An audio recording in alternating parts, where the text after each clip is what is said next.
नमस्कार मित्रों, कैसे हैं आप लोग? अच्छे होंगे, इसी उम्मीद के साथ आज की क्लास स्टार्ट करते हैं। आज की इस क्लास में आपका बहुत बहुत स्वागत और अभिनंदन करते हैं दोस्तों। लगातार क्लासेज आपको उपलब्ध करवा रहे हैं। आज की ये शानदार क्लास रहेगी दोस्तों, इसलिए सभी हमारे जितने भी साथी हमें सुन रहे हैं इस वीडियो के माध्यम से अच्छे से आप क्लास को देखिए और डेली क्लास से आप जुड़िए। आपका कोई भी सवाल रहता है तो आप ज़रूर कमेंट कर सकते हैं। तो चलिए दोस्तों, आज की इस शानदार क्लास को हम आप तक पहुंचाते हैं।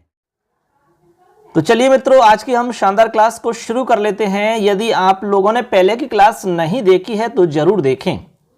आज इसमें आपको हम बताएंगे मोस्ट इंपॉर्टेंट आपके पाठों के सवाल। आप जानते हैं दोस्तों कि आपके जो पाठ हैं उन पाठों में से आपके दो तरह के प्रश्न पूछे जाएंगे। संस्कृत माध्यमेन प्रश्नोत्तराणी, इसमें एक प्रश्न आता है, मतलब एक तरीका के प्रश्न आते हैं एक पद में उत्तर देने के लिए। इसमें आपको 7 में से 4 प्रश्न करने होते हैं, मतलब 7 प्रश्न आएंगे लेकिन करने आपको 4 होंगे। इसके बाद में अगला जो टाइप आता है वो है पूर्ण वाक्य में उत्तर देना। इसमें क्या होगा कि 7 प्रश्न आएंगे, इसमें से आपको 4 करने होंगे। इस तरीका से आपके 8 प्रश्न आने वाले हैं। तो मैंने पूरी किताब से मोस्ट इंपॉर्टेंट क्वेश्चन आपके लिए यहाँ पर छांटे हैं और मुझे पूरा विश्वास है कि आपके सारे सवाल इनमें से मिल जाएंगे दोस्तों। तो अच्छे से इनको याद करना, वीडियो को अच्छे से सुनना और चैनल को सब्सक्राइब कर लेना, क्योंकि और भी टॉपिक आपको लगातार मिलते रहेंगे।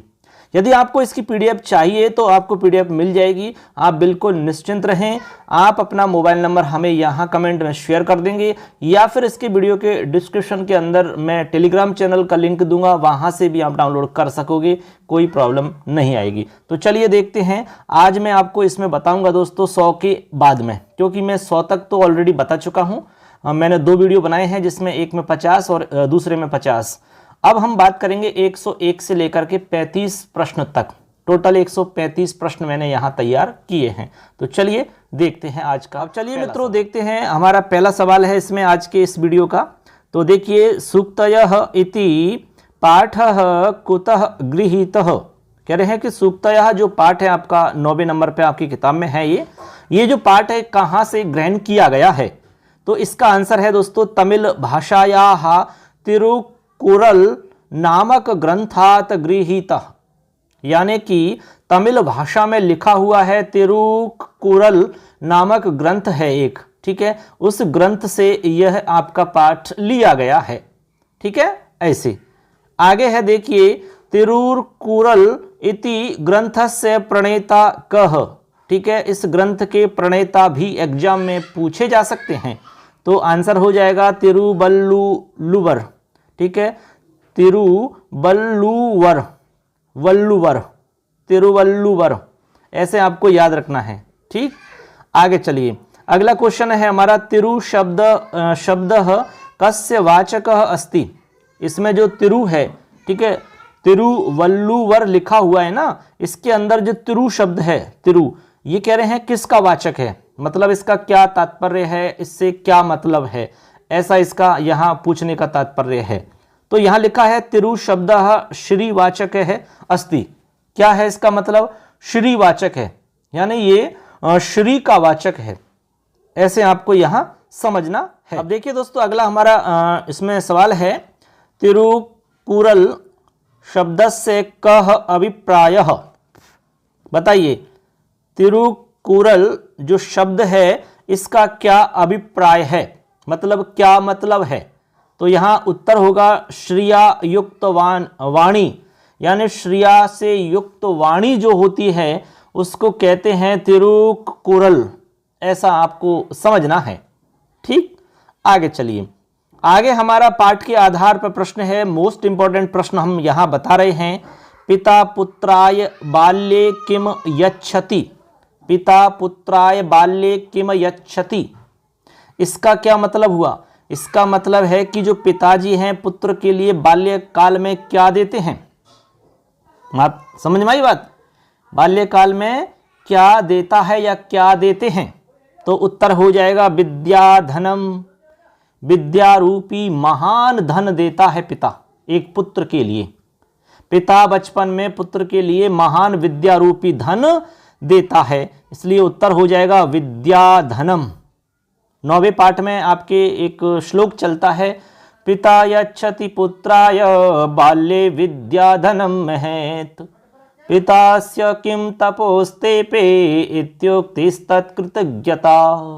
इस तरीका से इसमें बताया गया है साफ साफ कि पिता जो है वो बचपन में अपने पुत्र के लिए महान विद्या रूपी धन देता है।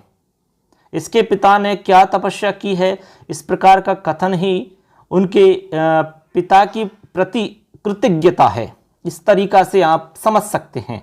आगे चलिए, अगला क्वेश्चन 106 नंबर, प्राणेभ्योपि कः रक्षणीयः, यानी प्राणों से भी अधिक कह रक्षणीय, क्या रक्षा करने के योग्य है, किसकी रक्षा करनी चाहिए? उत्तर हो जाएगा सदाचार है, यानी सदाचार की रक्षा करनी चाहिए। अच्छा व्यवहार, ठीक है, आचरण, अच्छा आचरण, तो उसके लिए कहा गया है प्राणेभ्योऽपि ही सदाचारः रक्षणीयः। ऐसे आपको ध्यान रखना है। ये भी आपका इसमें एक श्लोक है, आचारः प्रथमो धर्मः इत्येतद् विदुषां वचः तस्मात् रक्षेत सदाचारं प्राणेभ्योऽपि विशेषतः। कहा गया है कि सदाचार पहला धर्म है, यह विद्वानों का वचन है, इसलिए विशेष रूप से प्राण देकर के भी सदाचार की रक्षा करनी चाहिए। यही तो प्रश्न है आपका, प्राणों से भी अधिक किसकी रक्षा करनी चाहिए? प्राणों को देकर के भी व्यक्ति को अपने सदाचार की रक्षा करनी चाहिए, ये यहां मतलब है। चलिए आगे देखते हैं बच्चों। आप यदि इनको सुनोगे तो जरूर याद होंगे, क्योंकि सुनने से बहुत जल्दी याद होता है। आगे है क्वेश्चन हमारा, आत्मनः श्रेयः इच्छन् नरः कीदृशं कर्म न कुर्यात्। मतलब आत्मना श्रेयः, अपने खुद का श्रेय की इच्छा रखने वाला या रखता हुआ मनुष्य कीदृशम कर्म, यानी किस तरह के कर्म को नहीं करना चाहिए, उसको किस तरह के कर्म को नहीं करे या किस तरह के कर्म को नहीं करना चाहिए। तो उत्तर होगा अहितम, यानी ऐसा कर्म नहीं करना चाहिए जिसमें अहित छुपा हो, जिसमें किसी का अहित हो रहा हो। इस तरह के कर्म की यहाँ पर मनाही की गई है। ऐसा कर्म कदापि नहीं करना चाहिए। बात को समझ गए? क्योंकि कहा जाता है कि जो अपना कल्याण और अत्यधिक सुख की कामना करता है उसे दूसरों के लिए और कभी भी अहितकारी कर्म नहीं करना चाहिए। ऐसा कर्म करना चाहिए जिसमें दूसरे का हित छुपा हो। ठीक है, ऐसे यहां पर आपको समझना है। आगे चलिए, क्वेश्चन नंबर 108, वाची किम भवेत, वाणी में क्या मतलब हो, हमारी जो वाणी है उसमें क्या हो? अवक्रता, उत्तर हो जाएगा अवक्रता। वाणी में अवक्रता हो मतलब समझे आप, हमारी जो वाणी है वो वक्र नहीं हो बल्कि अवक्र होनी चाहिए। इसका मतलब समझ गए आप? वक्र का मतलब होता है भाई टेढ़ा मेढ़ा होना, और यहां पर है आपके अवक्रता। हमारी वाणी में अवक्रता होनी चाहिए, मतलब आप समझ सकते हैं सरलता होनी चाहिए। मतलब अवक्रता मतलब सरलता, क्योंकि यहां पर वक्र का मतलब टेढ़ा होता है, टेढ़ा मेढ़ा होना, और अवक्रता का मतलब सरलता, या फिर कह सकते हैं जिसमें वक्रता का अभाव हो। इसके लिए कहते हैं कि जिस प्रकार से मन में सरलता होती है उसी प्रकार यदि हमारी वाणी में भी सरलता हो तो उसे ही हम महापुरुष जो है ना वो समत्व भाव कहते हैं। ऐसे यहां समझना है। ऐसे आपने एक हिंदी में भी दोहा सुना होगा, ऐसी वाणी बोलिए मन का आपा खोए, औरन को शीतल करे आपहु शीतल होए। ऐसे तो इस तरीका से यहां पर बताया गया है बच्चों। आगे 109 क्वेश्चन है, धैर्यवान मंत्री कई न परिभूयते, मतलब जो धैर्यवान मंत्री है वो किनके द्वारा अपमानित नहीं होते हैं? परहि, उत्तर हो जाएगा परहि, मतलब शत्रु भी, यानी शत्रुओं के द्वारा कभी भी वो क्या नहीं होते हैं, अपमानित नहीं होते हैं। समझे, अपमानित नहीं होते हैं कभी भी। किनके द्वारा, किनके द्वारा, पर ही शत्रु भी ही। इसके लिए भी कहा गया है कि जो मंत्री बोलने में बहुत अच्छा हो, चतुर हो, धैर्यवान हो तथा सभा में बिना डर के बोलने वाला होता है, वह किसी भी प्रकार से शत्रुओं द्वारा अपमानित नहीं किया जाता है, ऐसा यहां मतलब है। तो किनके द्वारा अपमानित नहीं होता है, पर ही शत्रुओं के द्वारा। आगे चलिए मित्रों, यहां देखिए हमारा क्वेश्चन 110 है, प्रथमो धर्म है कह, पहला धर्म क्या है? उत्तर हो जाएगा आचार्य है, या फिर आप यहां सदाचार्य भी कह सकते हैं। आचार्य की जगह आप सदाचार भी कह सकते हैं, कोई भी प्रॉब्लम नहीं है। इसके लिए एक श्लोक चलता है, आचार्य है प्रथमो धर्म इत्ते तदविदुषां वचः। ये आपका जो पाठ है ना सूक्तयः वाला, इसका लास्ट वाला श्लोक है बच्चों। उसमें लिखा गया है कि सदाचार जो है ना वो पहला धर्म है, मनुष्य का पहला धर्म। ऐसे अगला क्वेश्चन है, महात्मनः समत्वम किम कथ्यते। जो महान लोग हैं अर्थात जो महात्मा लोग हैं वो समत्व किसको कहते हैं? समत्व किसके लिए कहते हैं समत्व? तो इसके लिए यहां आपको समझना है, समत्व के लिए कहते हैं कि यदि यथा चित्ते एवक्रता, कह रहे हैं जिस तरीका से हमारे चित्त में एवक्रता होती है, मतलब सरलता होती है, उसी प्रकार यदि वाची भवेत, वाणी में भी सरलता हो जाए, तो इसी को महात्मना समत्वम कथ्यते, महापुरुष लोग उसी को समत्व कहते हैं। बात को समझिए आप, जिस प्रकार हमारे मन में सरलता होती है उसी प्रकार यदि वाणी में भी सरलता हो जाए तो उसी को महापुरुष समत्व का भाव कहते हैं, समानता का भाव कहते हैं। यही इसका मतलब है। ठीक है बच्चों, आगे चलिए। वीडियो अच्छा लगता है तो लाइक जरूर करना और चैनल को सब्सक्राइब कर देना, क्योंकि और भी वीडियो आपको लगातार इसी तरीका से मिलेंगी आपको। ठीक ऐसे आगे 112 क्वेश्चन है, लोकेस्मिन के चक्षुष्मन्तः प्रकीर्तिताः, चक्षुष्मन्तः प्रकीर्तिताः। देखिए बहुत ही बढ़िया इसमें बात कही है कि इस संसार में कौन चक्षुमान कहे गए हैं। बात को समझे, चक्षुष्मन्तः का मतलब होता है नेत्रों से युक्त कौन कहे गए हैं। इस संसार में नेत्रों वाले किसे कहा गया है, नेत्रों से युक्त किसे कहा गया है? तो उत्तर हो जाएगा विद्वांसः। विद्वान जो लोग हैं उनको ही चक्षुष्मन्तः प्रकीर्तिता, उनको ही चक्षुष्वान कहा गया है, आंखों से युक्त कहा गया है। इसके लिए श्लोक भी है, इसमें कहा जा रहा है कि इस संसार में विद्वानों को ही नेत्रों से युक्त कहा गया है। ऐसे यहां समझना है, विद्वांस एव लोकेस्मिन् चक्षुष्मन्तः प्रकीर्तिताः, ऐसा बोला गया है। क्लियर है? तो विद्वान लोगों को ही यहां मतलब संसार में नेत्रों से युक्त कहा गया है। दूसरों के मुख पर जो नेत्र है ना वे तो नाम मात्र के ही माने गए हैं, अर्थात विद्यारूपी ज्ञान से संपन्न को ही नेत्रों वाला माना गया है। मूर्ख तो नेत्र होने पर भी अंधे के समान ही हैं, ऐसा भाव है यहां पर। अगला क्वेश्चन 113 नंबर, आचारः परमो धर्मः इति केशाम वचः। आचार परम धर्म है, ऐसा किसकी वाणी है या किसका वचन है? इति विदुषाम वचः, ऐसा ये किसका मत है भैया? विद्वानों का मत है। तो उत्तर हो जाएगा विदुषाम वचः। ऐसे आपको लिख देना है यदि प्रश्न आता है तो। ठीक है, आगे चलिए। क्वेश्चन नंबर 114, कस्मिन् वर्षे कश्मीर प्रांते धरायाः महत कंपनम जातम। कस्मिन् वर्ष यानी किस वर्ष में कश्मीर प्रांत में धराया महत कंपनम जातम, पृथ्वी पर अत्यधिक कंपन हुआ, यानी बहुत ज्यादा कंपन हुआ, मतलब भूकंप की स्थिति बनी। भूकंप कब आया भैया पृथ्वी पर, ऐसे यहां बताना है तो उत्तर हो जाएगा 2005 ईस्वीय वर्षे। 2005 ईस्वीय वर्ष में भूकंप आया।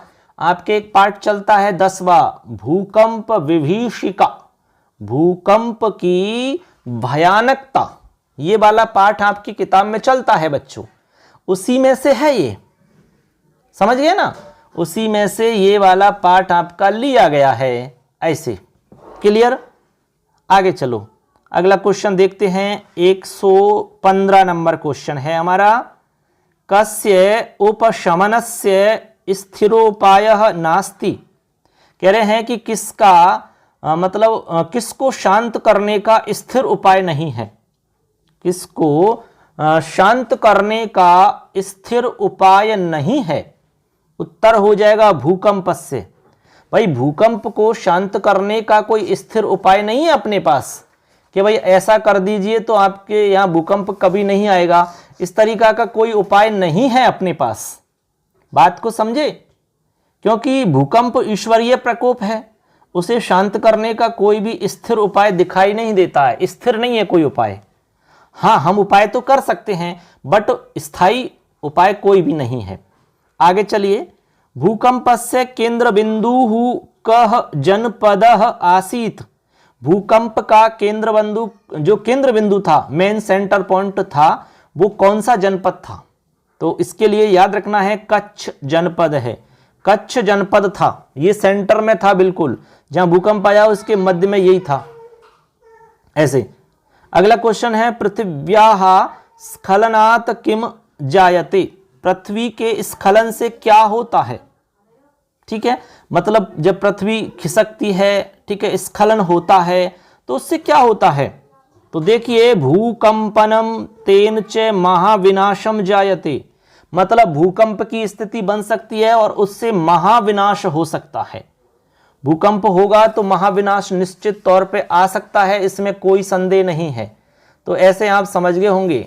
ठीक है, आगे चलिए बच्चों, क्वेश्चन नंबर 118 देखिए। क्वेश्चन नंबर 118 को हम पढ़ते हैं और समझते हैं। गुर्जर क्षेत्रे भूकंपस्य केंद्रभूतम नगरम किम आसीत्। मतलब गुर्जर क्षेत्र के अंदर भूकंप का केंद्रभूत नगर कौन सा था, मेन सेंटर पॉइंट। तो उसके लिए याद रखेंगे भुज नगरम। जो मेन जो था ना वो था केंद्रभूत नगर था भुज नगरम, याद रखना है नाम भुज नगरम। ठीक है बच्चों, आगे चलिए। केशाम विस्फोटैरपि भूकंपो जायते। किनके विस्फोटों से भी भूकंप मतलब उत्पन्न हो सकता है या भूकंप आ सकता है। तो याद रखना ज्वालामुख पर्वतानाम विस्फोटैरपि भूकंपो जायते। मतलब ज्वालामुखी और जो पर्वतों का विस्फोट जो होता है उससे भी भूकंप आ जाता है, भूकंप की स्थिति बन जाती है, ऐसा मतलब है। आगे है 120 नंबर क्वेश्चन, बहुत ही अच्छा और मोस्ट है। मुद्रा राक्षसम इति नाटकस्य रचयिता कः। उत्तर है महाकवि विशाख दत्त। कौन है? महाकवि विशाख दत्त। ये आपका एकादश पाठ है, मतलब 11वें नंबर का पाठ है, आपकी किताब में चलता है प्राणेभ्योऽपि प्रियः सुहृद, प्राणों से भी प्रिय मित्र, ऐसा पाठ है आपके 11वें नंबर पे। अब देखिए बच्चों आगे क्वेश्चन है हमारा 121 नंबर पे। प्राणेभ्योऽपि प्रियः सुहृद इति पाठः कुतः संकलितः। बहुत ही बढ़िया है, प्राणों से भी प्रिय मित्र, यह पाठ कहाँ से संकलित है। उत्तर हो जाएगा मुद्रा राक्षसम इति नाटकस्य प्रथमो अंकात संकलितः। यानी मुद्रा राक्षस जो नाटक है उस नाटक में जो पहला अंक है उस पहले अंक से ही लिया गया है ये। ठीक है, तो याद रखना मुद्रा राक्षस नाटक के प्रथम अंक से आपका यह पाठ लिया गया है जो कि 11वें नंबर पे आपकी किताब में है। आगे 122 नंबर पे है कः शंकनीयः भवति। कौन शंका करने के योग्य होता है, समझ रहे ना। तो उत्तर है अत्यादर है। अत्यादर है मतलब क्या हुआ इसका? इसका मतलब है कि अत्यधिक आदर सम्मान जब होता है तो समझ जाना वहां कोई ना कोई मतलब गड़बड़ है, कोई ना कोई शंका करने योग्य बात है, संदेहास्पद बात है वहां पर, ऐसा यहां मतलब आपको समझना चाहिए। यानी चंदन दास कहता है इसमें मन ही मन में कि अत्यधिक आदर शंका करने योग्य होता है। ऐसा समझ रहे ना, यदि कोई आप मतलब कोई व्यक्ति आपके लिए बहुत ज़्यादा सम्मान दे रहा है, बहुत आदर कर रहा है अचानक से, तो समझ जाना कोई ना कोई संदेह की स्थिति है, वहाँ पर कोई ना कोई बात है विशेष। ऐसे आगे है 123 नंबर का, किम दोषम उत्पादयति, दोष को कौन उत्पन्न करता है? तो प्रच्छादनम, छिपाना। क्या करता है? प्रच्छादनम। ऐसे आपको लिख देना है उत्तर इसका, ठीक है। प्रच्छादनम का मतलब होता है छिपाना। क्या अर्थ होता है बच्चों? छिपाना अर्थ होता है इसका, छिपाना। आगे चलिए, अब देखिए क्वेश्चन है हमारा 124 नंबर पे, तृणानाम केन सह विरोध है अस्ति, तिनकों के साथ किनका विरोध है? तिनकों के साथ, तृण यानी तिनका होता है, ठीक है, जो घास का तिनका होता है उसको तृण बोलते हैं। तो तिनकों के साथ में किसका विरोध होता है? केन, ठीक है, केन में तृतीया है क्योंकि स के योग में तृतीया होती है।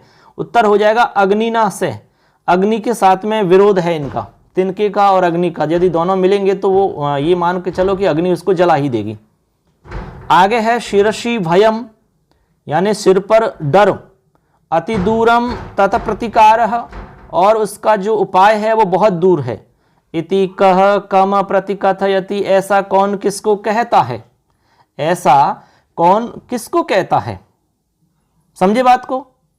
तो यहां पर हो जाएगा भैया, ये कहा है चाणक्य ने चंदन दासम प्रति, चाणक्य चंदन दास से ऐसा कहता है। कहता है चाणक्य, क्यों नहीं जानते हो? अरे सेठ, सिर पर भय और उससे बचने का उपाय बहुत दूर है, ऐसा चाणक्य कहते हैं। समझे बात को? ऐसे आगे चलिए, आगे है हमारा 126, चंदन दासस्य गृहे कस्य गृहजनम आसीत, चंदन दास के घर में किसके गृहजन थे या किसका गृहजन था? उत्तर होगा अमात्य राक्षसस्य गृहजनम आसीत, यानी अमात्य जो राक्षस था उसके गृहजन थे चंदन दास के घर। ऐसा यहां आपको समझना है। क्लियर? आगे चलिए, अगला क्वेश्चन है हमारा, देखिए क्वेश्चन नंबर 127, कस्य शोभा एकेन राजहंसेन भवति, किसकी शोभा एक ही राजहंस से होती है? बात को समझे, किसकी शोभा एक राजहंस से होती है? तो आपका जो पाठ है ना, अन्योक्तया वाला पाठ है, एक अन्योक्तिया, उसमें से है ये। उत्तर होगा सरस है। सरस यानी सरोवर या तालाब होता है। इसमें एक श्लोक चलता है, एकेन राजहंसेन या शोभा सरसो भवेत, न सावक सहस्रेण परितस्तीरवासिना। मतलब ये कहा जा रहा है कि एक राजहंस के द्वारा तालाब की जो शोभा होती है, वह शोभा चारों ओर किनारों पर निवास करने वाले हजारों बगुलों से कभी नहीं होती है। इसका मतलब है कि एक गुणवान व्यक्ति से ही संपूर्ण कुल सुशोभित हो जाता है, हजारों मूर्खों से नहीं। कितनी बढ़िया बात कही है, समझ गए बात को? तो कस्य शोभा, किसकी शोभा एकेन राजहंसेन भवति, एकमात्र राजहंस से होती है।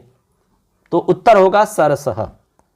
आगे चलिए, क्वेश्चन 128, कह पिपासितः म्रियते, कौन प्यास से मर जाता है?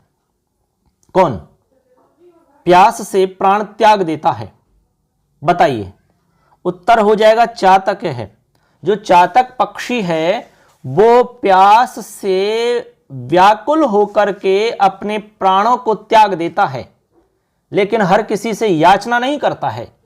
वो केवल पुरंदर से याचना करता है, सिर्फ इंद्र से याचना करता है, अन्य किसी से याचना नहीं करता है, हर किसी के सामने जाकर के याचना नहीं करता है वो। श्लोक में कहा भी गया है, एक एव खगोमानी वने वसति चातकः, पिपासितो वा म्रियते याचते वा पुरंदरम। अर्थात एक ही स्वाभिमानी पक्षी चातक अर्थात पपीहा वन में रहता है। वह या तो प्यास से मर जाता है अथवा केवल इंद्र से ही याचना करता है, ऐसा इसका मतलब है। आगे चलिए, अगला क्वेश्चन 129, सरस तीरे के वसंती, सरस तीर यानी जो सरस है तालाब है, उसके तीर पर कौन रहते हैं? बक सहस्रम, हजारों सहस्र बक, यानी जो बक हैं, बगुले हैं, सहस्र बक, हजारों बगुले रहते हैं। सरस तीर पे तो रहते ही हैं, सिंपल सी बात है ऐसे, ठीक है ना। आगे चलिए, अगला क्वेश्चन 130 नंबर। अंबोधाहा कुत्र संति, अंबोधा यानी बादल होते हैं बच्चों, कहाँ पर हैं? तो उत्तर होगा गगने। अंबोधा कहाँ पर हैं? गगन में हैं। इसके लिए बहुत ही सुंदर एक श्लोक है। रे रे चातक सावधान मनसा मित्र क्षणम श्रूयताम, अंबोधा बहवो हि सन्ति गगने सर्वेपि नैतादृशा, केचिद् वृष्टिभिराद्रयन्ति वसुधां, गर्जन्ति केचिद् वृथा, यं यं पश्यसि तस्य तस्य पुरुतो मा ब्रूहि दीनं वच। ऐसा श्लोक है आपके इसमें लास्ट वाले पाठ में ही है, ठीक। आगे चलिए, आगे क्वेश्चन है चातक किमर्थम मानी कथ्यते, जो चातक पक्षी है वो किस लिए मतलब स्वाभिमानी उसको हम कहते हैं? तो उत्तर है चातक केवलम पुरंदरम याचते, केवल इंद्र से याचना करता है, अथवा वने एव पिपासितो म्रियते, या वन में प्यास से मर जाता है, इसलिए उसको स्वाभिमानी कहते हैं।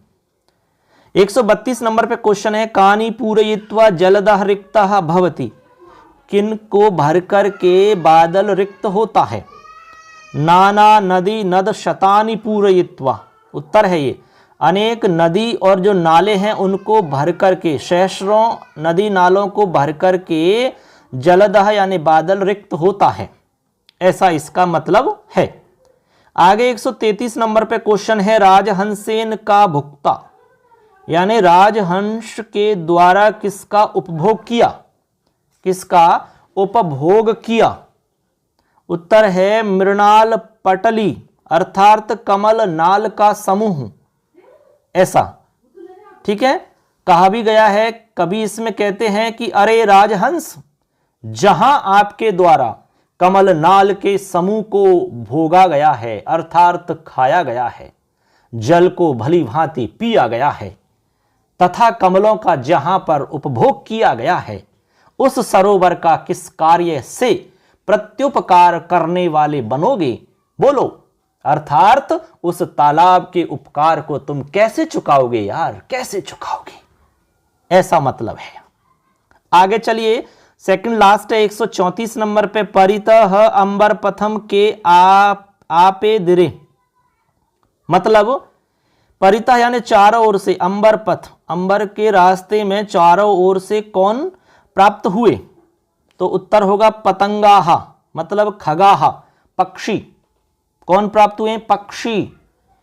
इसमें एक श्लोक है आपे दिरे अंबर पथम परितः पतंगाहा, मतलब कभी इसमें कहते हैं कि पक्षियों के चारों ओर से आकाश मार्ग को प्राप्त कर लिया है, अर्थात घेर लिया है, ऐसा इसमें मतलब है। तो उत्तर हो जाएगा पतंगाहा अर्थात खगाहा। लास्ट क्वेश्चन है हमारे इस सेशन का, देखिए सावधान मनसा मित्र क्षणम श्रूयताम इति कथनम कवि कम संबोधयन कथयति। सावधान मनसा मित्र क्षणम श्रूयताम, हे मित्र सावधान होकर के क्षण भर के लिए सुनो, ऐसा कथन किसने किसको संबोधित करते हुए कहा? तो यहाँ पर कवि चातकम संबोधयन, चातक पक्षी को संबोधित करता हुआ कहता है, ऐसा इसका मतलब। इस तरह से दोस्तों हमारा आज का ये वीडियो अच्छे से कंप्लीट हो जाता है। उम्मीद करते हैं आपको बहुत अच्छा लगा होगा, आपको समझ में आया होगा। तो कहना चाहेंगे चैनल को सब्सक्राइब कर लेना, जिससे कि आपको हम जो भी कुछ आगे बताएंगे वो आपको तुरंत मिल जाए, ठीक है ना। ऐसे तो यहाँ हमने 135 क्वेश्चन मोस्ट इंपॉर्टेंट बताए हैं, पूरा विश्वास है कि पेपर में आपको इनमें से मिल जाएगा।